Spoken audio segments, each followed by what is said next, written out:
First ever factory outlet, Chandanagar, Mukunda Jewelers, opening soon. No making charges.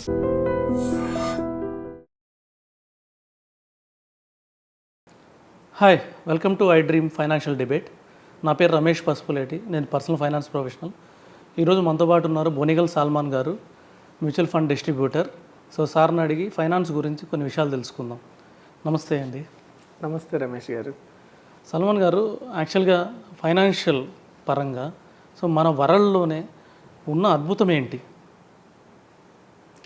Ramesh గారు, ఈ భూమి మీద జరిగే గొప్ప విషయం నాకు నచ్చింది, నాకు పర్సనల్గా నచ్చింది ఏమిటంటే, ఇప్పుడు చూడండి, ఒక డాక్టరు బ్రహ్మాండంగా చదువుకున్నారు, మంచి సర్జన్ నెంబర్ 1.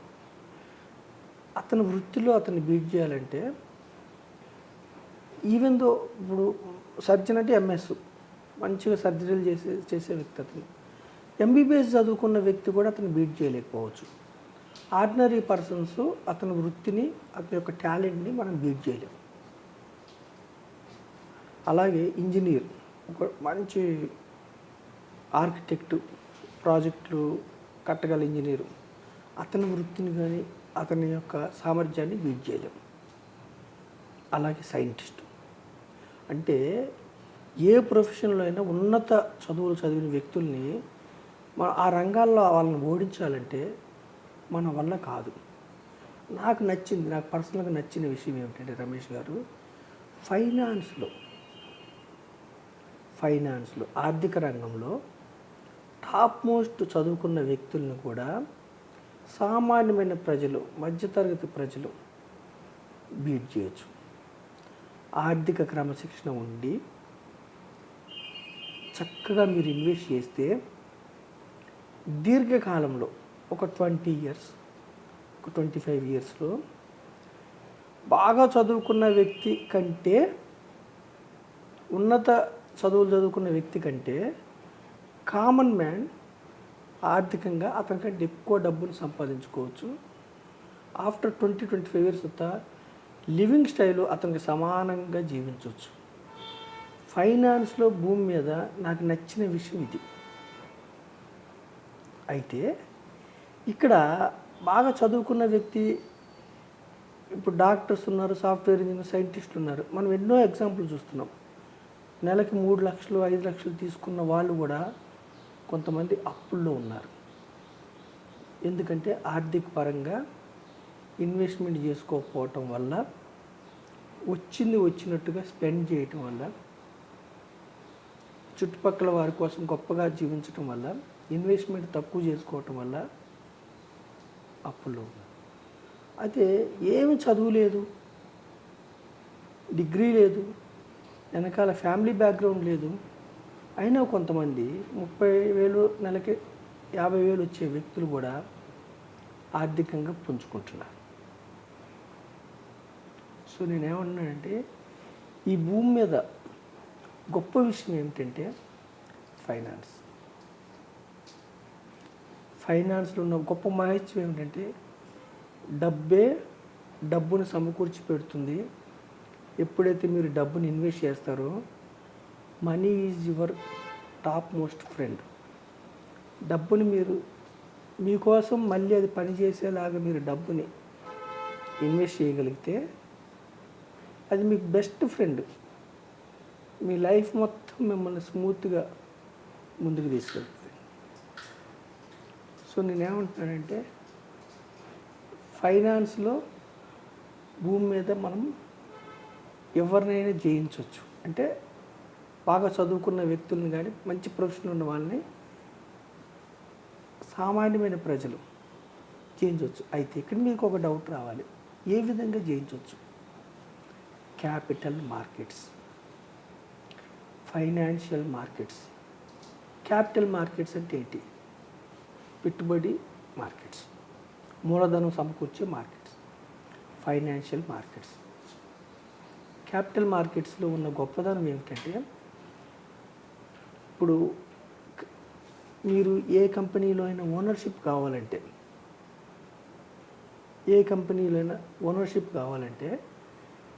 మన దేశం యొక్క మార్కెట్స్లో, క్యాపిటల్ మార్కెట్స్లో నమోదు చేయబడ్డ మార్కెట్స్లో, స్టాక్ మార్కెట్స్లో ఉన్న కంపెనీస్లో మీకు ఓనర్షిప్ వస్తుంది.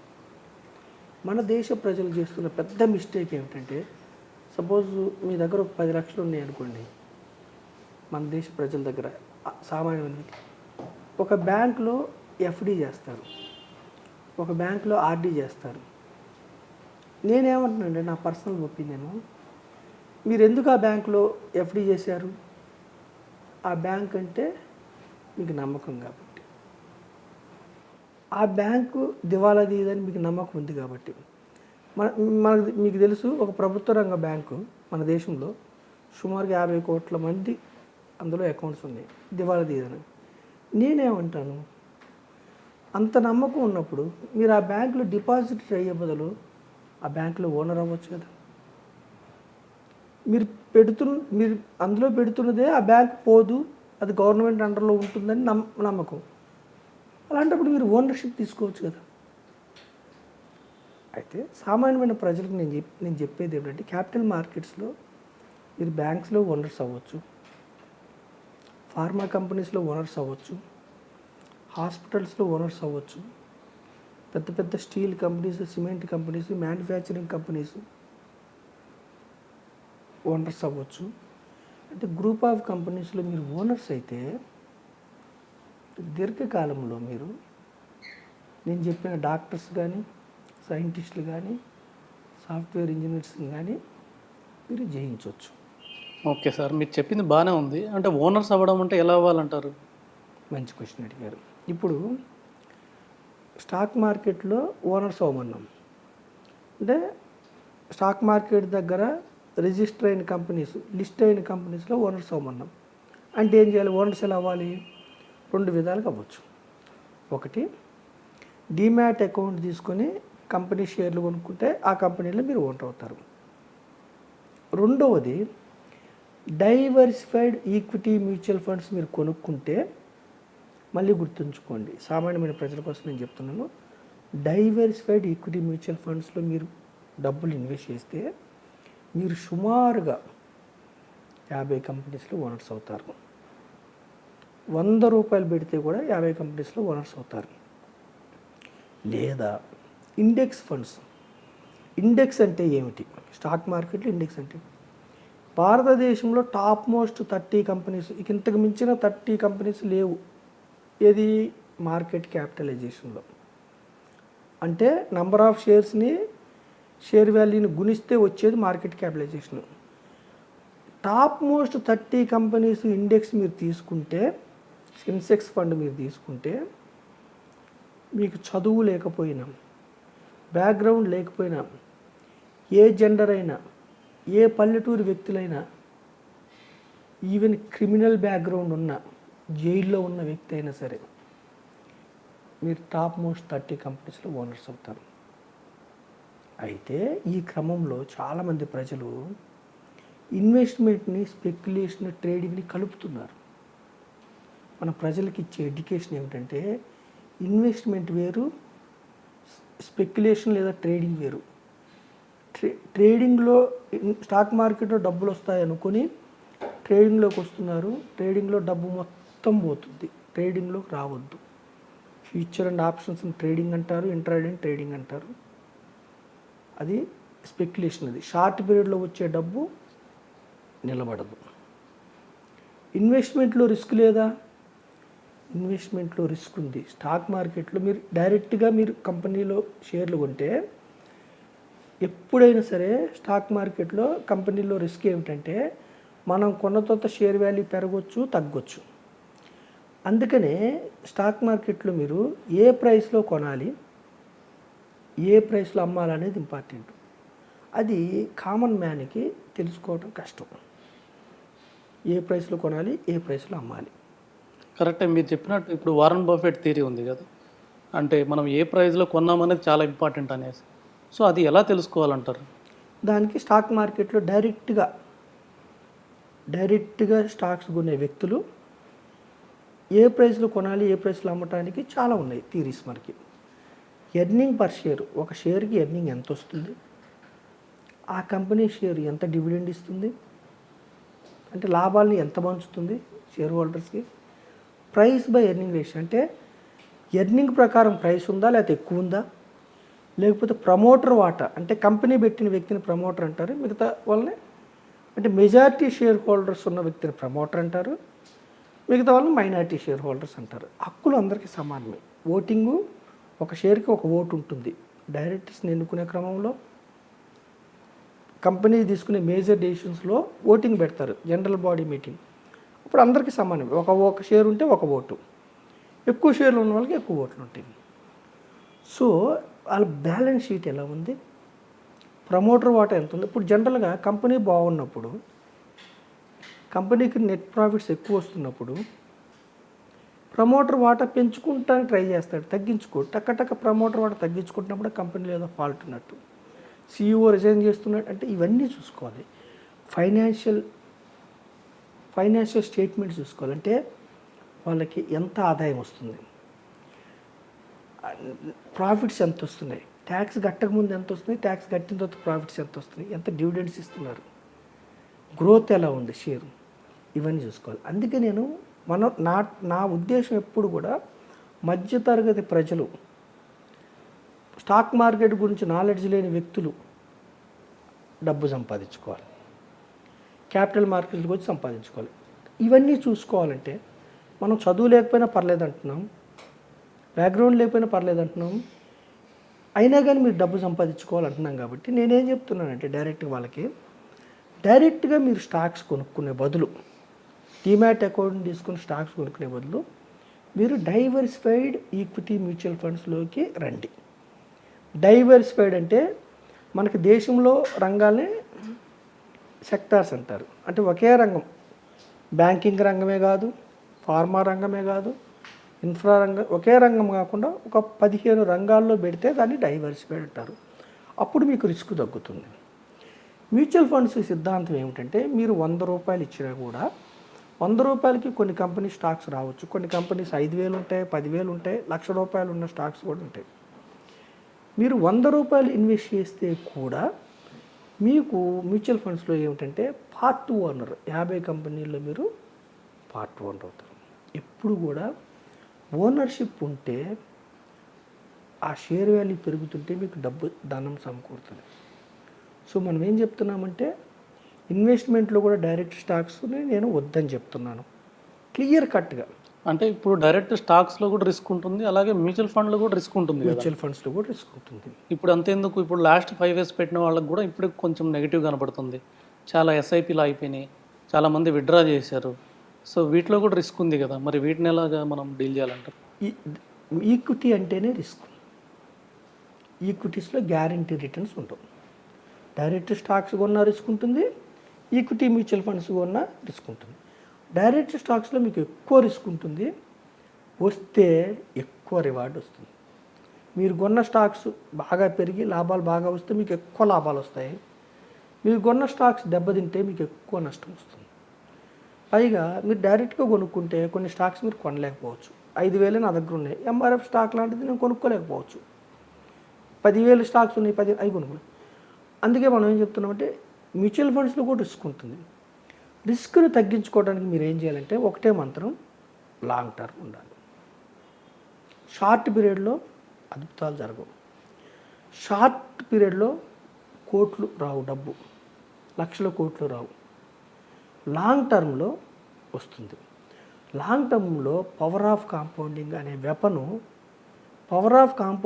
వెపను మిమ్మల్ని ఆర్థిక తీరాలకి, ఆర్థిక గమ్యాలకు చేరుస్తుంది. ఉదాహరణ చూడండి రమేష్ గారు, ఎవరైతే వాకింగ్ చేసే వ్యక్తి ఉంటారు, రోజు వాకింగ్ చేస్తున్నారు, ఒక్క రోజులో రిజల్ట్ కనపడదు. ఒక 10 ఏళ్ళు 15 ఏళ్ళు చేస్తే అతనికి అనారోగ్య సమస్యలు ఏది రావు, పవర్ ఆఫ్ కాంపౌండ్. అలాగే చెడు అలవాట్లు ఉన్న వ్యక్తి, స్మోకింగ్ ఇంకొకటో ఒక్క రోజులోనే అతనికి ఏం ఎఫెక్ట్ పడుతుంది, దీర్ఘకాలంలో అది కూడా పవర్ ఆఫ్ కాంపౌండింగ్ ఎఫెక్ట్, ఏది అలవాట్లు కూడా అతనికి ఎఫెక్ట్ అవుతుంది. ఆర్థికంగా కూడా మనం ఏం చెప్తున్నామంటే లాంగ్ టర్మ్ ఉండాలి. లాంగ్ టర్మ్ అంటే ఎంత? మోర్ దాన్ 10 years అని మనం ఎందుకు అంటున్నామంటే రమేష్ గారు, సెన్సెక్స్ 1979లో స్టార్ట్ అయింది, ఈరోజు 2025 ఏప్రిల్, ఈరోజు సుమారుగా 76,000 సుమారుగా. ఎన్ని ఒడిదుడుకులున్నా 14% CAGR, సుమారు 1% అటు ఇటుగా. Compounded returns, not normal returns. Compounded returns అంటే వడ్డీ మీద వడ్డీ, రిటర్న్స్ మీద రిటర్న్, చక్ర వడ్డీలాగా లెక్కిస్తాం. అంటే ఎవరైతే ₹1,00,000 పెట్టారో 79లో ఎన్ని ఒడిదుడుకులున్నా ఈరోజు 7,60,00,000 సుమారుగా. సో మనం ఏమంటున్నామంటే రోల్ బ్యాక్ రిటర్న్స్. ఇవి మనం ఏం చెప్తున్నామంటే సెన్సెక్స్లో రోల్ బ్యాక్ రిటర్న్స్ అంటే మీరు ఏ సంవత్సరంలోనైనా స్టార్ట్ చేయండి రమేష్ గారు. రోల్ బ్యాక్ రిటర్న్స్ అంటే ఏ సంవత్సరంలోనే మీరు స్టార్ట్ చేయండి. 79లో స్టార్ట్ చేశారు, 89 అంటే 10 ఏళ్ళు ఉన్నారు, 89లో చూశారు. లేదంటే 85లో స్టార్ట్ చేశారు, 10 ఏళ్ళు ఉన్నారు, 95లో చూశారు. ఏ సంవత్సరం అన్నా మీరు స్టార్ట్ చేయండి ఇన్వెస్ట్మెంట్ సెన్సెక్స్లో. 10 ఏళ్ళ తర్వాత మీరు చూస్తే నెగిటివ్ రిటర్న్స్ లేవు. 15-20 ఉంటే అద్భుతం. 5 ఇయర్స్ 7 ఇయర్స్లో ఒక్కొక్కసారి నెగిటివ్ రిటర్న్స్ వస్తుంది. సో అందుకే మనం ప్రజలకి ఏం చెప్తున్నామంటే స్పెక్యులేషన్ ట్రేడింగ్ని అవాయిడ్ చేసుకోండి. గ్రూప్ ఆఫ్ కంపెనీస్లో మీరు ఇన్వెస్ట్ చేయండి. Index funds, passive funds, active funds, diversified equity mutual funds రండి. టాప్ మోస్ట్ కంపెనీస్లో ఓనర్స్ అవ్వండి. మీరు ఇంట్లో కూర్చున్నా సరే మీకోసం కంపెనీలో ఎంప్లాయీస్ మీకోసం పనిచేస్తారు, కంపెనీలో మేనేజర్స్ మీకోసం పనిచేస్తారు, కంపెనీస్లో డైరెక్టర్స్ మీకోసం పనిచేస్తారు, చుట్టుపక్కల ప్రజలు కూడా మీకోసం పనిచేస్తారు. మీకు ఒక డౌట్ రావచ్చు, చుట్టుపక్కల ప్రజలు ఎలా పనిచేస్తారు? నా ఇంటి పక్కన వాడు అతను ఇల్లు కొనుక్కున్నాడు అనుకోండి, కడుతున్నాడు అనుకోండి, అతను సిమెంట్ కొంటాడు, సిమెంట్ షేర్స్ పెరుగుతాయి, స్టీల్ షేర్స్ పెరుగుతాయి. అతను కన్జ్యూమ్ చేసే ఆ ఇంటికి కావాల్సిన ప్రతి వస్తువు నాకు క్యాపిటల్ మార్కెట్స్లో లిస్ట్ అయి ఉంటుంది. నేను ఇంట్లో వాడే ప్రతి వస్తువు, పేస్ట్ దగ్గర నుంచి బ్రష్ దగ్గర ప్రతి వస్తువు క్యాపిటల్ మార్కెట్స్లో లిస్ట్ అయి ఉంటుంది. నా కోసం ప్రజలు కూడా పనిచేస్తారు. ఈ భారతదేశ ఎకానమీలో మీరు పార్టిసిపేట్ అయ్యి పేద ప్రజల మధ్యతత్వాలు ఇన్వెస్ట్మెంట్ని అర్థం చేసుకొని క్యాపిటల్ మార్కెట్స్లోకి వస్తే దీర్ఘకాలంలో మీరు లబ్ధి పొందుతారు. అంటే దీర్ఘకాలం అన్నారు, అసలు మీ ఉద్దేశం ఏంటి? దీర్ఘకాలం అంటే ఉద్దేశం ఏంటి? లాంగ్ టర్మ్ అంటే మీ ఉద్దేశంలో ఎన్ని సంవత్సరాలు? మంచి క్వశ్చన్ అడిగారు రమేష్ గారు. ఇప్పుడు చూడండి, దీర్ఘకాలం అంటే ఇప్పుడు 60 ఏళ్ళు ఉన్న వ్యక్తి ఉన్నాడు, అతను క్యాపిటల్ మార్కెట్స్కి అంత సూటబుల్ కాదు. అతను వ్యూ మోర్ దాన్ 5 ఇయర్స్ ఉందనుకోండి, సపోజ్ మోర్ దాన్ 5 ఇయర్స్ ఉంది, కానీ బ్యాంకు ఎఫ్డీలో వచ్చే రేట్ ఆఫ్ ఇంట్రెస్ట్ కంటే ఎక్కువ రావాలనుకున్నప్పుడు అతని ఏజ్ దృష్ట్యా అతను డిఫెన్సివ్ ఇన్వెస్టర్ అంటే కొంత పోర్షన్ క్యాపిటల్ మార్కెట్స్లో పెట్టవచ్చు, కొంత డెట్లో పెట్టవచ్చు, కొంత గోల్డ్లో మల్టీ అసెట్. అయితే ఇక్కడ మనం దీర్ఘకాలం అని చెప్పేది ఎవరికంటే 60 ఇయర్స్ 70 ఇయర్స్ ఉన్న వ్యక్తుల కోసం కాదు. ఎవరైతే యంగ్ ఏజ్లో ఉన్నారో 25-30 ఇయర్స్లో ఉన్నారో వాళ్ళకి రిటైర్మెంట్ అనేది గ్యారంటీగా ఆప్షన్. ఇప్పుడు వాళ్ళకి చదువు లేకపోవడం వల్ల పెద్ద ఉద్యోగం రాలా, చదువు లేదు, ఉద్యోగం రాలా, కానీ పాస్ట్ని వాళ్ళు వెనక్కి తేలేరు, గతాన్ని వెనక్కి తేలేరు. వాళ్ళ నాన్నగారు వాళ్ళ తల్లిదండ్రులు చదివేయలేకనో ఆర్థిక పరిస్థితి బాగలేకనో చదువుకోలేదు. మరి వాళ్ళు ఎప్పటికీ ఆర్థికంగా వెనకబడే ఉండాలా? అవసరం లేదు. మీకు వచ్చిన దాంట్లో 30,000 వస్తే ఒక 30%, 40,000 వస్తే ఒక 30%, నెక్స్ట్ 10 to 15 ఇయర్స్ మీరు ఓనర్స్ అవ్వండి. మామూలుగా బిజినెస్ పెట్టుకుంటాం మనం పెట్టుకునే బిజినెస్లో మన థాట్సే ఉంటాయి. అదే ఒక కార్పొరేట్ కంపెనీస్లో ఓనర్స్ అయితే మీకోసం పెద్ద పెద్ద కార్పొరేట్ బ్రెయిన్స్ మీకోసం పనిచేస్తాయి. సపోజ్ ముఖేష్ అంబానీ కంపెనీలో మీరు ఓనర్ అయ్యారనుకోండి, ముఖేష్ అంబానీ బ్రెయిన్ కూడా మీకోసం పనిచేస్తుంది. అతని షేరు ఉంటుంది, అతని కోసం పనిచేస్తాడు, అక్రమంలో మిమ్మల్ని కూడా ముందుకు తీసుకెళ్తాడు. రతన్ టాటా గారి కంపెనీలో మీరు ఓనర్స్ అయ్యారనుకోండి, రతన్ టాటా గారి నుంచి వచ్చిన వారసులు, డైరెక్టర్స్, ఎంప్లాయీస్, టీసీఎస్లో ఉన్న మీకోసం పనిచేస్తారు. సో దీర్ఘకాలం అనే ఉద్దేశం ఏమిటంటే అట్లీస్ట్ ఈక్విటీ మ్యూచువల్ ఫండ్స్లో మోర్ దాన్ 10 ఇయర్స్, 15-20. అంటే ఇప్పుడు మామిడి చెట్టు పెట్టాము రమేష్ గారు, మామిడి చెట్టు పెట్టిన తర్వాత వెంటనే ఫ్రూట్స్ వస్తున్నాయా? 5 ఇయర్స్ వరకు లేదంటే 4-5 ఇయర్స్ వరకు మీకు పండ్లు రావు.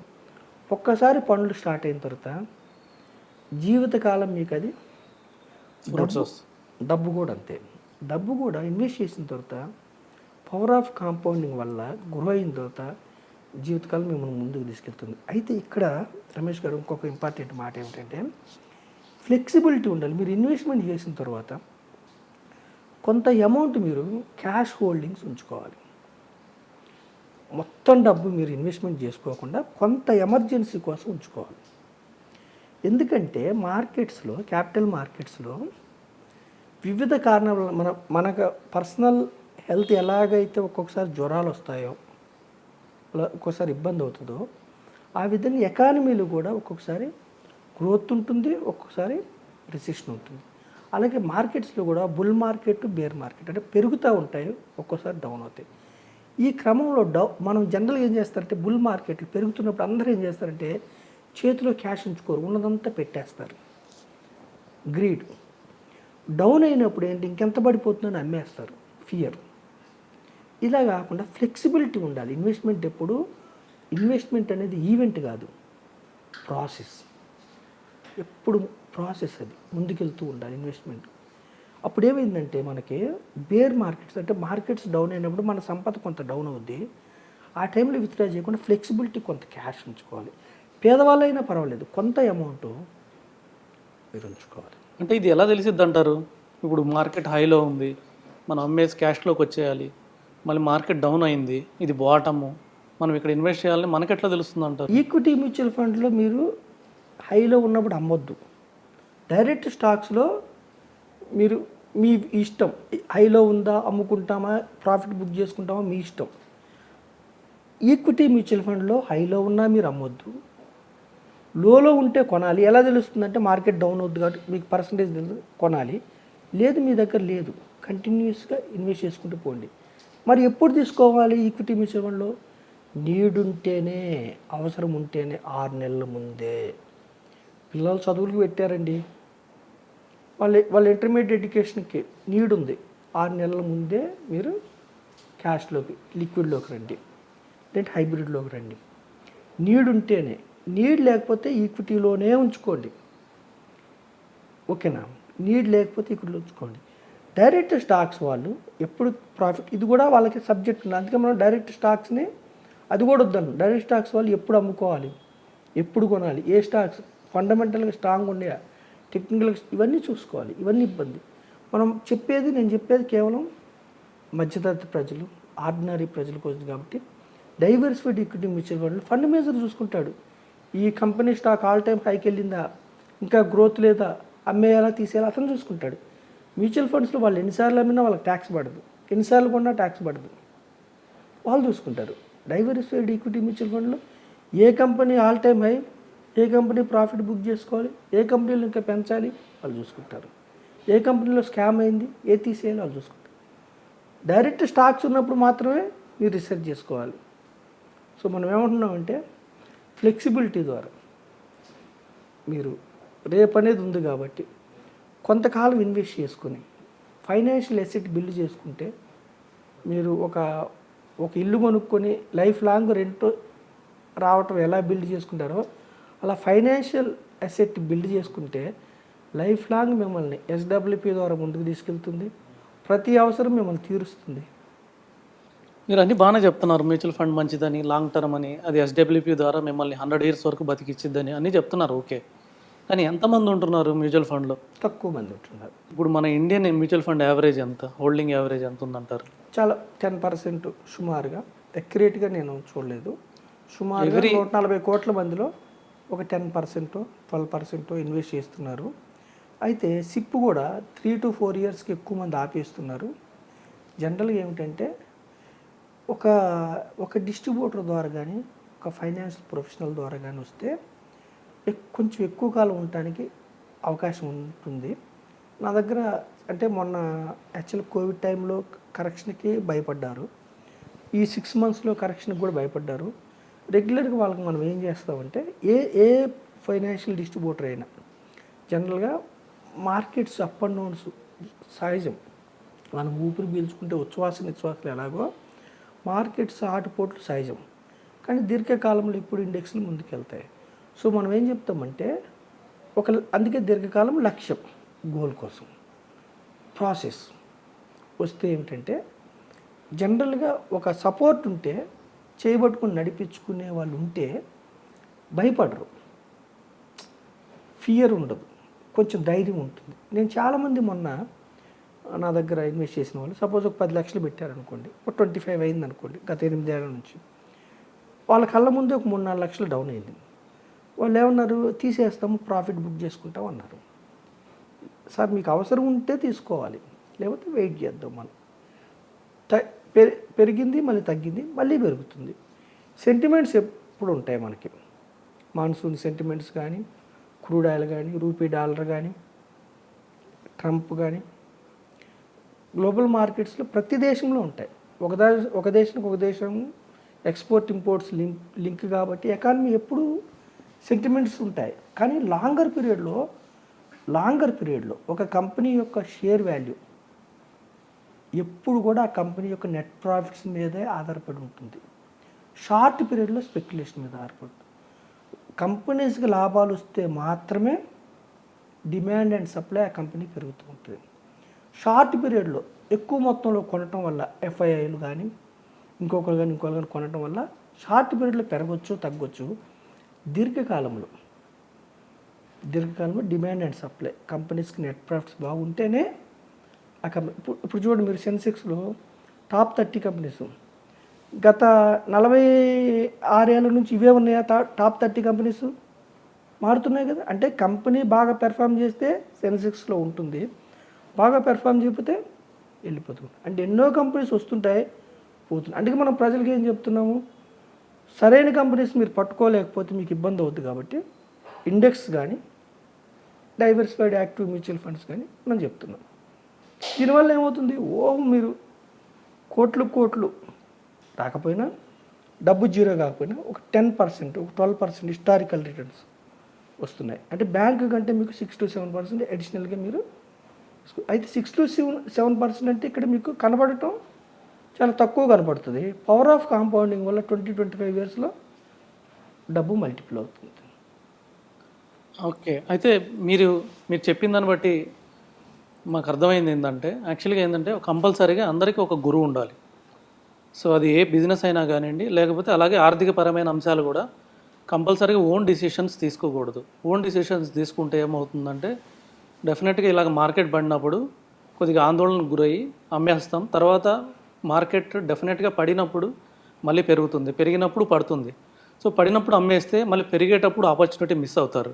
సో ఈ ఎమోషన్స్ అంతా కంట్రోల్ చేయడానికి, సో ప్లస్ మీకు ముందు దారి చూపించడానికి కంపల్సరిగా ఆర్థికపరమైన ఒక గురువు ఉండాలి. ఎప్పుడూ ఒక ఆర్థిక గురువుని కంపల్సరిగా మెయింటైన్ చేస్తేనే మనకి ఫ్యూచర్లో మన లక్ష్యాలకి సో అందుకోవడానికి కూడా గురువు చాలా ఉపయోగపడతాడు.